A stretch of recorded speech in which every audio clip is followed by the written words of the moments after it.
Bonsoir à toutes et à tous, bienvenue dans cette édition d'information, mais tout d'abord le sommaire. Le chef de l'État était ce samedi au port autonome de Conakry.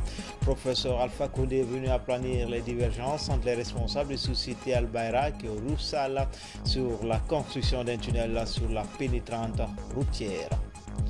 Et puis c'est parti pour les travaux d'amélioration de la fourniture en électricité des communes de Koya et Dubrika. La pose de la première pierre est effective. Ce programme présidentiel financé par la Banque mondiale et l'AFD est prévu pour 24 mois. Enfin, des jeunes Guinéens à l'école de l'art culinaire italien. Il est question de promouvoir la gastronomie italienne. Un partenariat est scellé entre l'ambassade d'Italie en Guinée et le ministère de la Jeunesse. Voilà pour le sommaire. Encore une fois, bonsoir à tous.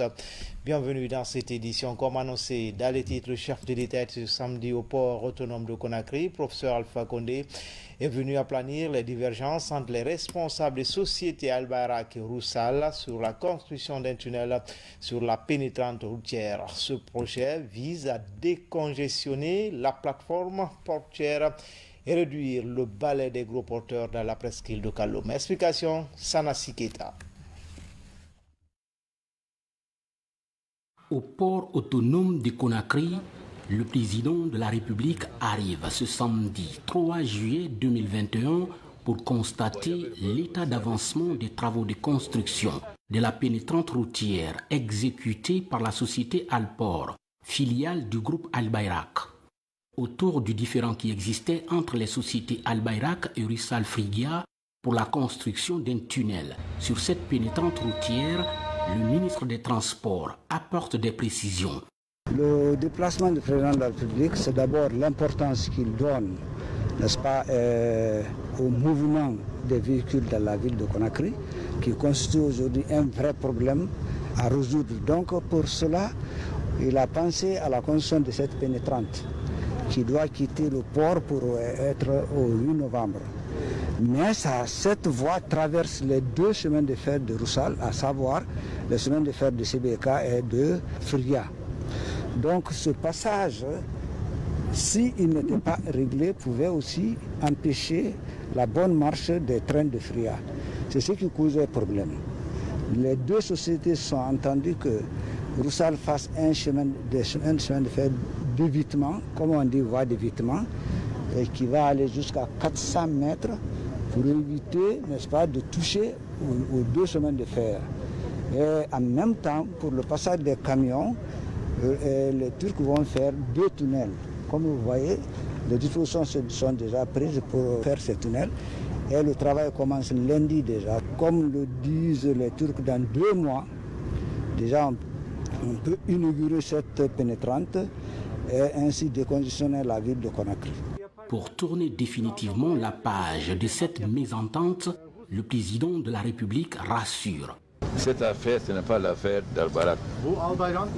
C'est une affaire de l'État. C'est à cause du président Poutine. Sinon, j'aurais pris simplement un décret pour code d'utilité publique. Parce que vous-même, vous savez que Conakry, les camions viennent, ils vont. On avait déjà signé avec une société chinoise un chèque pour faire la contournante et les quais à l'est. Donc c'est une affaire de l'État. L'Union soviétique a tout soutenu la Guinée de Libye et le président Poutine encore davantage. Roussal est la seule société qui exporte la bauxite par le port de Conakry. Les autres sociétés, c'est à Bofa et à Boké. Parce que Conakry est une petite ville. Donc nous attendons de trouver la solution et de faire les autres ports. Parce que Conakry doit être seulement un port uniquement pour les marchandises. Vous voyez que nous sommes en train de déménager tous les ministères à Koloma, parce que tout le monde vient, tout le monde va. Et ça fait un grand encombrement. Donc nous sommes obligés de changer complètement la ville. C'est pourquoi nous souhaitons la coopération de toutes les sociétés. Ce n'est pas Roussal face à Al Bayrak.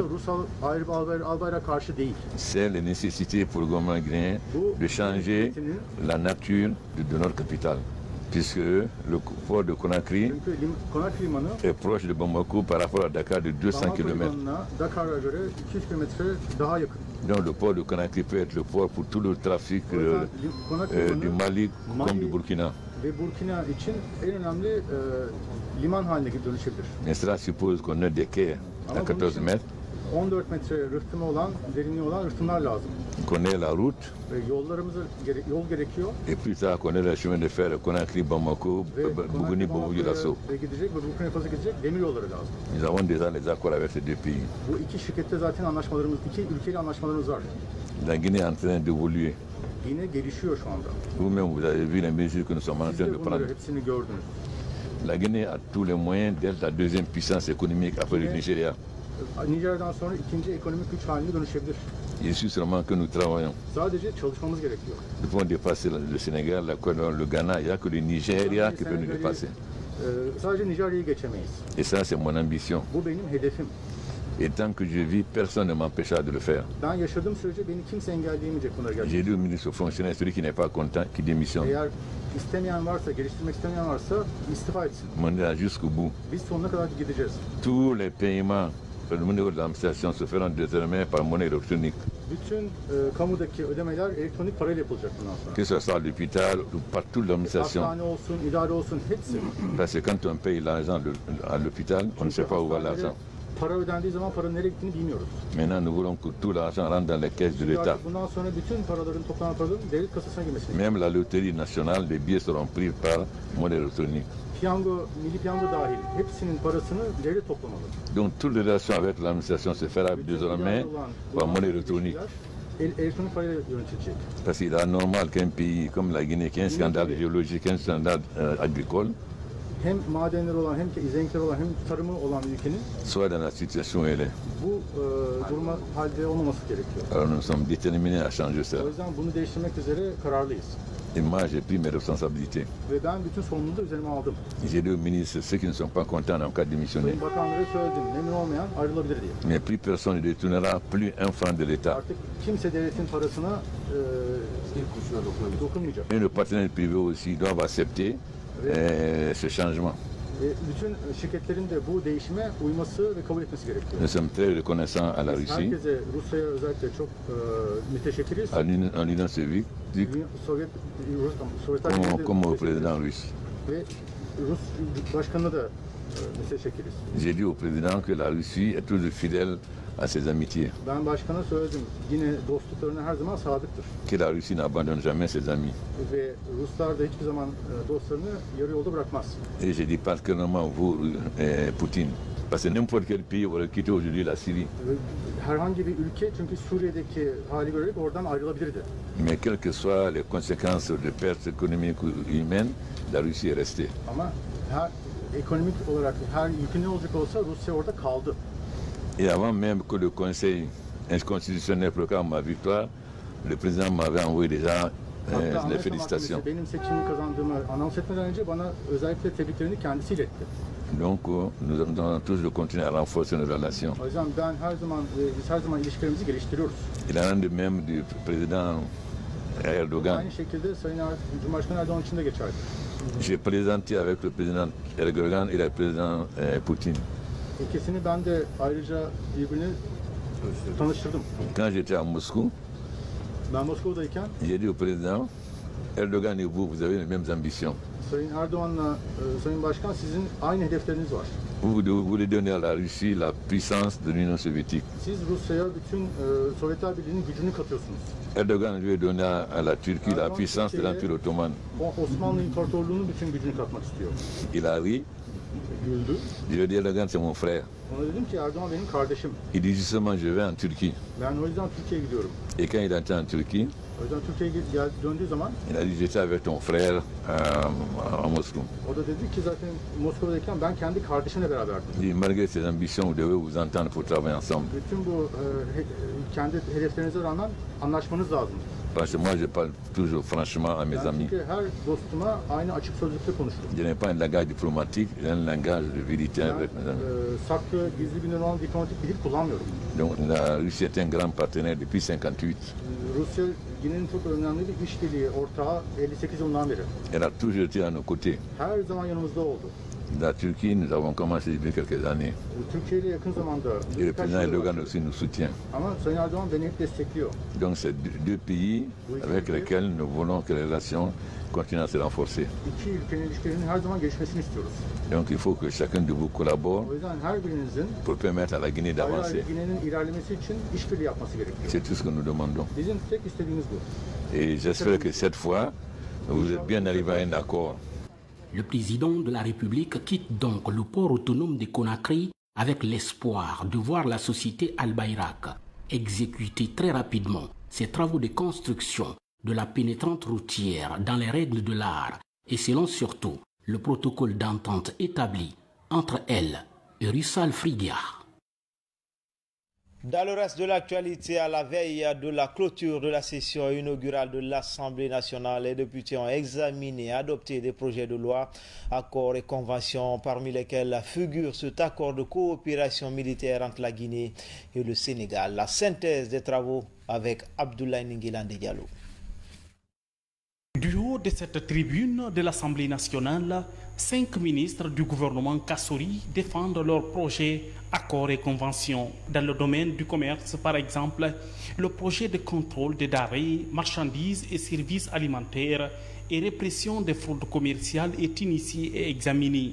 Son objectif consiste à faire face aux problèmes de santé publique et de protéger les consommateurs. Avec la création du tribunal de commerce de Conakry en 2017, la Guinée a marqué un pas vers une justice commerciale pour la protection des acteurs. C'est une évolution significative. Ça va doter le département de l'essentiel. Parce qu'un département ne peut marcher qu'avec les textes. Alors ces textes-là sont de valeur. La loi pour la répression et autres va nous amener à beaucoup plus de détails, à beaucoup plus de contrôle, d'inspection et autres vis-à-vis des consommateurs, et cela pour le bien des consommateurs. La représentation nationale s'est aussi intéressée au projet de loi portant Code général des impôts. 3 autres accords ont été examinés et adoptés. Il s'agit de celui relatif au financement additionnel en réponse à la pandémie de Covid-19. Ce financement de la Banque mondiale d'un montant de plus de 28 millions US servira à l'achat et au déploiement des vaccins. Le second accord concerne la création du Fonds pour le développement des exportations en Afrique. Sa mission, faciliter le flux d'investissements directs étrangers dans le secteur du commerce. Ça va permettre donc de financer et de créer des infrastructures pour le commerce, mais aussi pour les exportations. Donc ce sont des étrangers qui vont venir investir dans ce fonds en Guinée au profit des opérateurs guinéens. Quant au troisième accord, il est lié à la coopération militaire et technique entre la Guinée et le Sénégal. Cet accord va contribuer à impulser le début d'une nouvelle dynamique à la diplomatie sécuritaire entre nos deux États. Cet accord aussi a des aspects très positifs parce que ça permet aux deux pays de respecter leurs engagements en matière de respect, en tout cas, de la sécurité au niveau non seulement des frontières, mais dans les relations entre les deux parties. J'ai parlé de 2 aspects importants. C'est que nous sommes engagés, les 2 États, à ne pas accepter d'utiliser notre territoire contre les intérêts de l'autre partie. Ça, c'est extrêmement important. Nous sommes aussi engagés à mutualiser nos efforts le long des frontières pour renforcer la sécurité et pour organiser des patrouilles conjointes pour permettre aux populations de vivre dans la paix et la sécurité et de prévenir toute forme d'agression, toute forme de terrorisme et de grand banditisme le long des frontières entre les 2 pays. En En marge de cette dernière plénière de la session unique de l'Assemblée nationale, les députés ont adopté la loi d'habilitation autorisant le président de la République à prendre par ordonnance des mesures relevant du domaine de la loi pendant les vacances parlementaires. Cela en application de l'article 76, alinéa 1 de la Constitution guinéenne. Et puis ce communiqué du bureau de l'Assemblée nationale, le président de l'Assemblée nationale apporte à la connaissance des honorables députés, des membres du gouvernement, des membres des institutions constitutionnelles et du peuple de Guinée que conformément aux dispositions de la Constitution, la clôture de la session ordinaire unique 2020-2021 de l'Assemblée nationale aura lieu le lundi 5 juillet 2021 à partir de 12 heures précises à l'hémicycle du Palais du Peuple. Sont conviés à cette importante cérémonie Monsieur le Premier ministre, chef du gouvernement, Mesdames et Messieurs les présidents des institutions constitutionnelles, Monsieur le haut représentant du chef de l'État, Mesdames et Messieurs les membres du gouvernement, Mesdames et Messieurs le chef des missions diplomatiques et consulaires, Mesdames et Messieurs les représentants des institutions internationales, Monsieur le gouverneur de la Banque centrale, Monsieur le chef d'état-major général des armées, Monsieur le haut commandant de la gendarmerie nationale, directeur de la justice militaire, Monsieur le gouverneur de la ville de Conakry, Monsieur les directeurs généraux de la police et des douanes et conservateurs de la nature, Mesdames et Messieurs les représentants des organisations de la société civile, les 5 maires de la ville de Conakry. Vu le caractère solennel de cet événement, la présence de tous est vivement souhaitée. Signé Honorable Amadou Damaro Camara. Dans l'actualité également, pose de la première pierre des travaux d'amélioration de la fourniture en électricité des communes de Koya et d'Ubreka. Ce programme présidentiel financé par la Banque mondiale et l'AFD est prévu pour 24 mois. Nabi Camara, Suleiman Bangoura. Après la construction de Kaleta et Swapiti, l'heure est à la réhabilitation, la densification et l'extension des réseaux électriques pour améliorer l'accès à l'électricité dans le pays. C'est dans le cadre de la vision du président Alpha Condé, l'électricité de qualité pour tous à l'horizon 2030. La première phase du projet qui débute ce samedi concerne les localités de Koya, Mania et Dubreka. On va mettre des postes de transformation partout et puis on va brancher les clients jusqu'au niveau du compteur. Tous les clients seront alimentés jusqu'au niveau du compteur. Les travaux sont exécutés respectivement par la société tunisienne d'électricité et de gaz pour Koya et CGLEC pour Dubreka sur financement de la Banque mondiale et l'Agence française de développement. Nous appuyons le gouvernement sur plusieurs projets d'énergie, dont celui-là. Donc tous ensemble, nous progressons et la Guinée va réussir à atteindre en 2030 son objectif d'électrification universelle. Par la voix de leurs autorités, les populations de Koya, Mania et Dubreka accueillent favorablement ces gestes du président Alpha Condé à leur endroit. La commune de Dubreka, les 31 quartiers vont bénéficier donc du courant normal.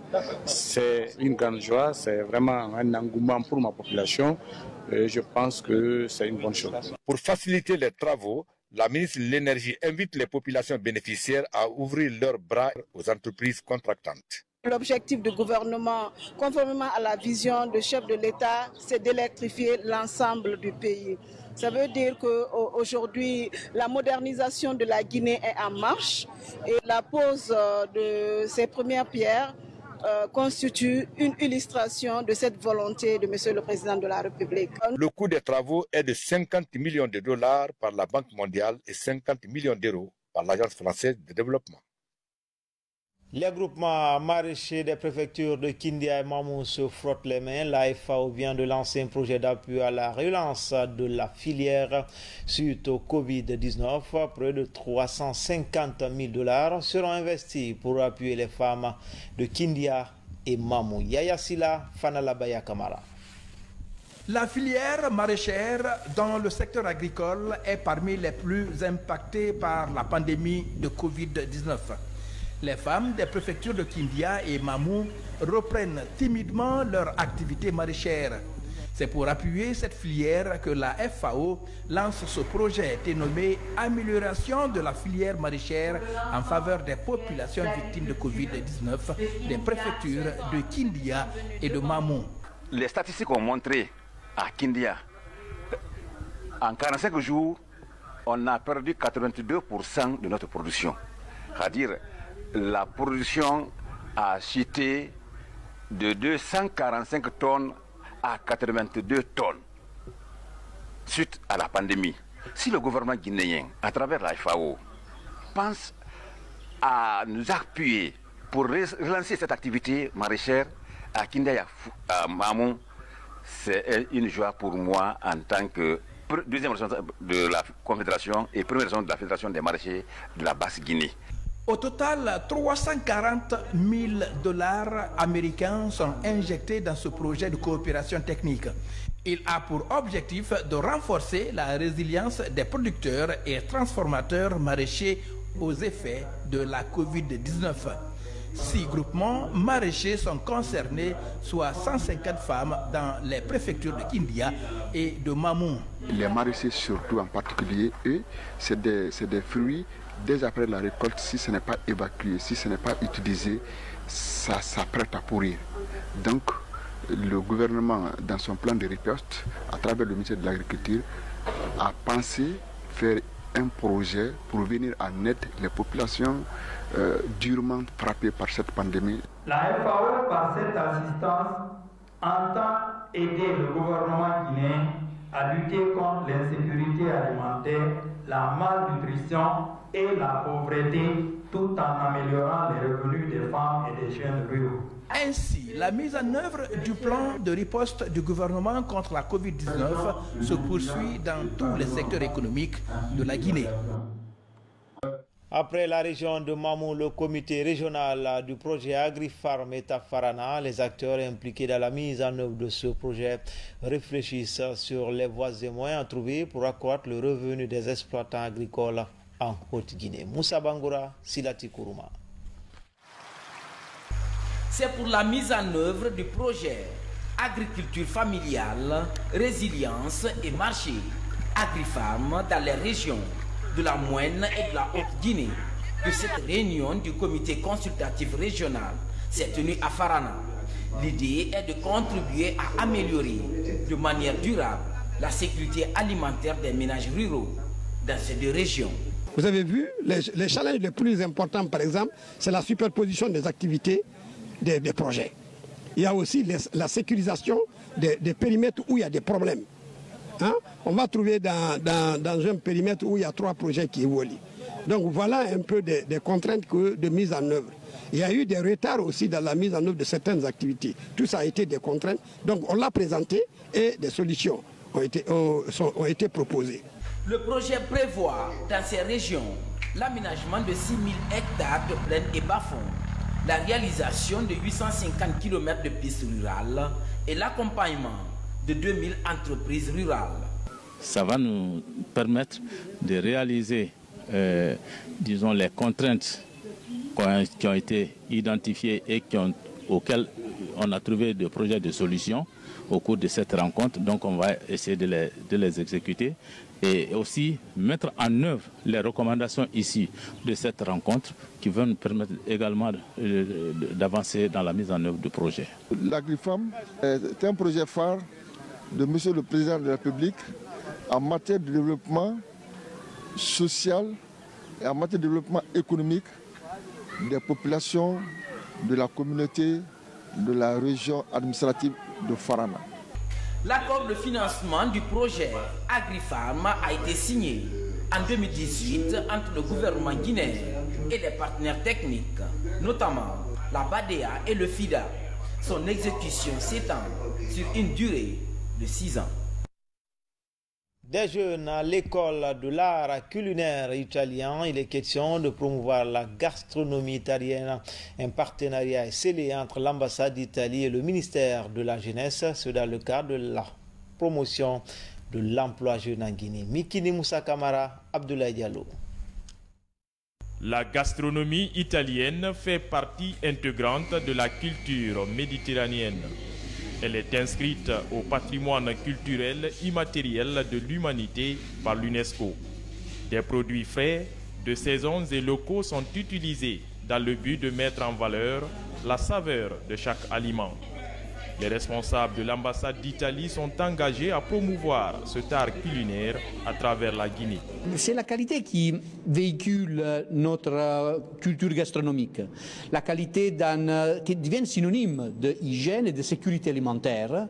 Et la sécurité alimentaire, c'est quelque chose soit de santé individuelle, soit aussi d'une population tout entière. Donc on a discuté de la chaîne du froid, on a discuté les cheveux, comment maintenir propre un atelier de travail, mais la qualité aussi comme facteur de marché économique. J'ai fait deux visites en Italie et lors de mes visites, j'ai vu effectivement que la pâtisserie est beaucoup plus développée en Italie. Et souvent, ça absorbe beaucoup de jeunes et vraiment qui travaillent là. Et je me suis dit, étant c'est une belle initiative, pourquoi ne pas développer ça chez nous? Et pour que les jeunes Guinéens, au lieu qu'ils n'aillent sur la Méditerranée, allaient se trouver la mort là-bas, et puis aussi travailler ici. La pizza, le spaghetti, le gelato et le café espresso sont au centre des spécialités. Au-delà de l'aspect digestif, l'employabilité de la jeunesse guinéenne est envisagée. La jeunesse guinéenne a du talent. Elle a besoin simplement d'être accompagnée pour pouvoir exceller dans ses talents. Et cet accompagnement ne fera pas défaut.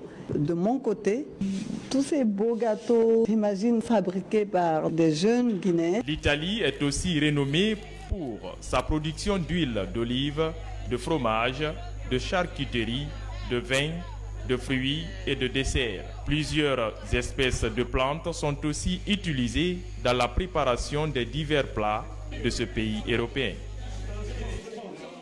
Bientôt, le salon des productions locales en Guinée, prévu pour ce mois d'octobre à Conakry. Cet espace dédié aux entreprises évoluant dans les secteurs comme la littérature, l'agriculture, l'élevage et l'artisanat se veut être une plateforme pour valoriser le label Guinée. Mohamed Lamine Kamara, Sununu Sidibé.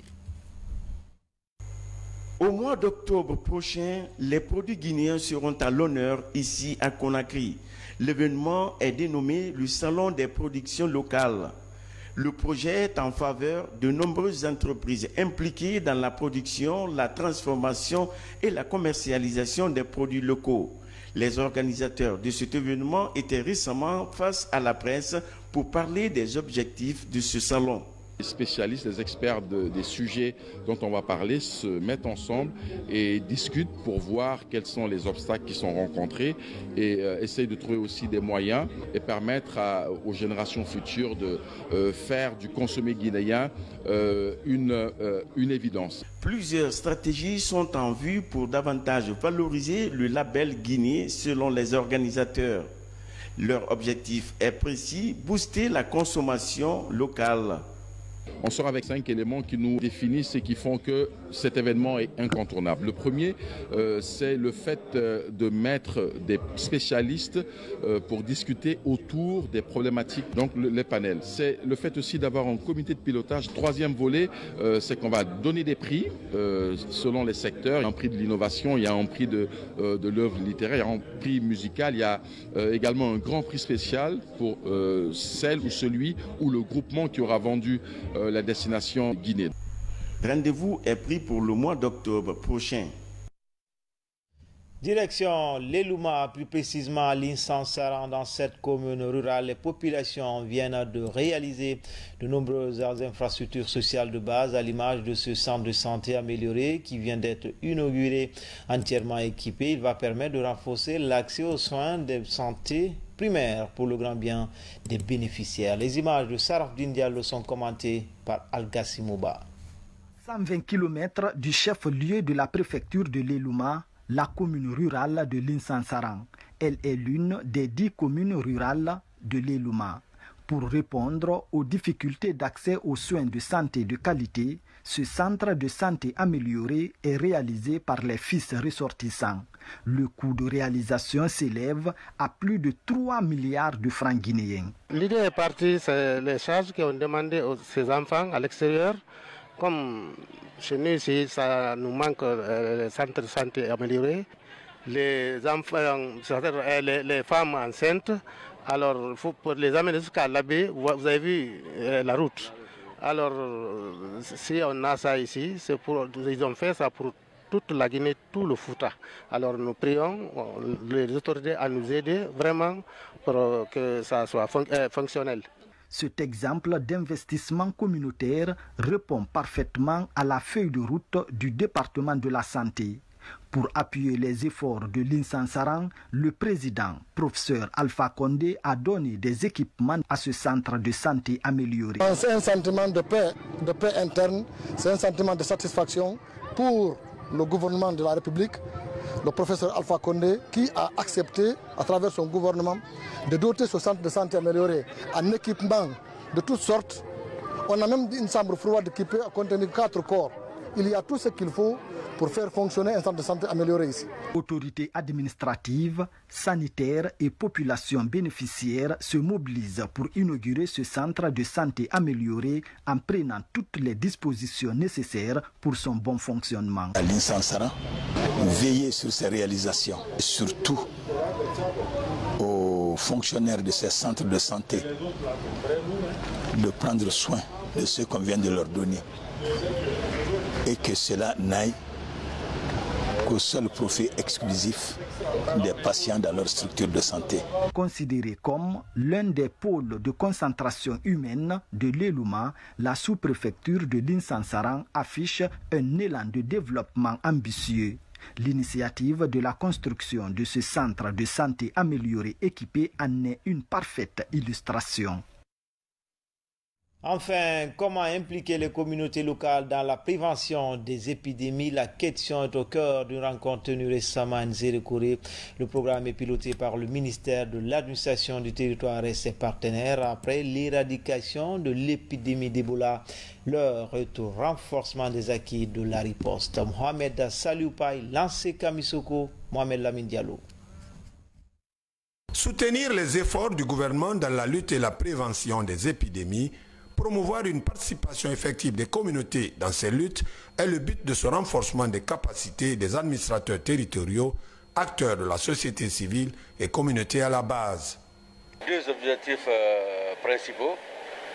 Il y a d'abord une sensibilisation des acteurs, les maires, les ADL et les cadres de l'administration décentralisée et déconcentrée, pour le rôle qu'ils doivent jouer dans la résilience des communautés face aux pandémies qui nous guettent.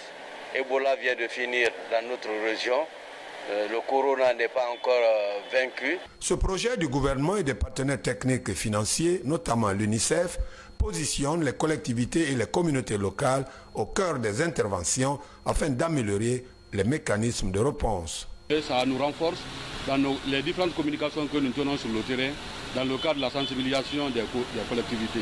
Nous allons apporter au niveau de notre communauté des messages qui vont nous aider vraiment à limiter, en cas de réapparition de la maladie, de limiter tout ce qui est non-respect des mesures barrières. L'objectif de ce projet est de contribuer auprès des communautés à éradiquer toute épidémie et à promouvoir une gouvernance locale inclusive et transparente.